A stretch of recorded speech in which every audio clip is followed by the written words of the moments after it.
In this section, we will discuss tools inside the debugging pane. We will talk about watch, call stack, and scope used for debugging. The category is debugging techniques, and there will be two relative questions for this topic. The sources panel UI has three parts. So this is the file navigation pane that profiles every file that the page requests. The second is the code editor pane. The contents of the selected files are displayed here. And the third one is called the debugging pane that provides various tools for inspecting and debugging JavaScript code, which we are going to discuss here. So let us practically understand the debugging pane tools. This code having two input fields performs addition of two numbers on the button click. Let me give the values and click on this button. As you can see, it produces the wrong output. In fact, it did not add the values. To find out the bug, we need to debug this. Developer tool provides the feature to watch multiple variables and expressions throughout your code. The watch tool here lets you do this. To add the variable or expression you want to monitor, click on this add icon. I will say N1 and press enter. Let me expand this tree.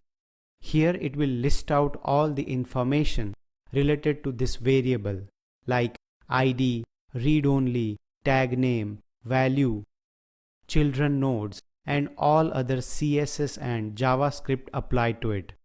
This is helpful for different development aspects. You can also check or evaluate the variable value to inspect the modification. Let me put a breakpoint here and click on the button. Let me change the value of N1 to 8, then press enter. And here the result changes. If the variable does not exist, then it will show not available message.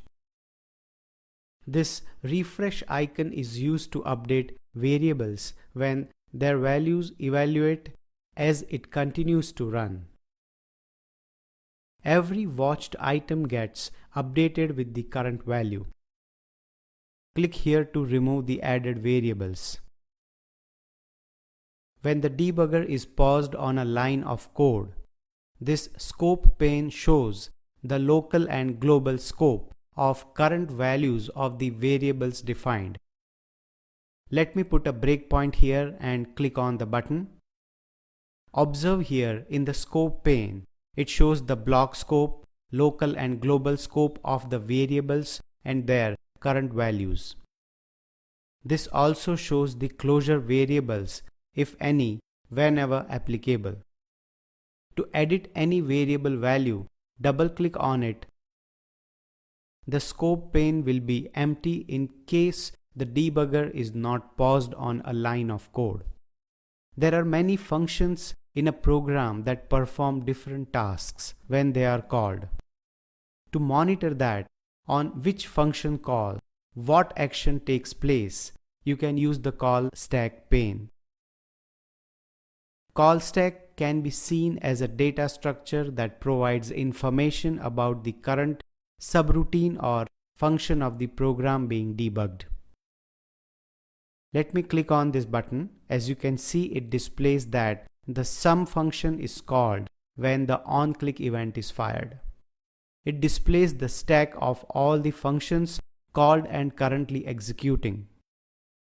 Using this stack of data when the debugging is performed, it is termed as stack tracing.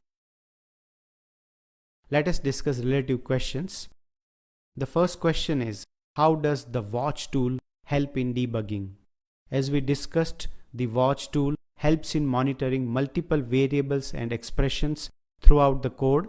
You can check values and all other information provided by it for the current and additional variables, along with inspecting the changes as the program continues to run. The second question is, what is stack trace? A stack trace works on the call stack, which shows a stack of functions and subroutines currently under execution. Developers and software experts define it as a list of subroutine calls that are performed at the time of execution. The stack, that is, the call stack, is used to analyze contents of each subroutine and how they run.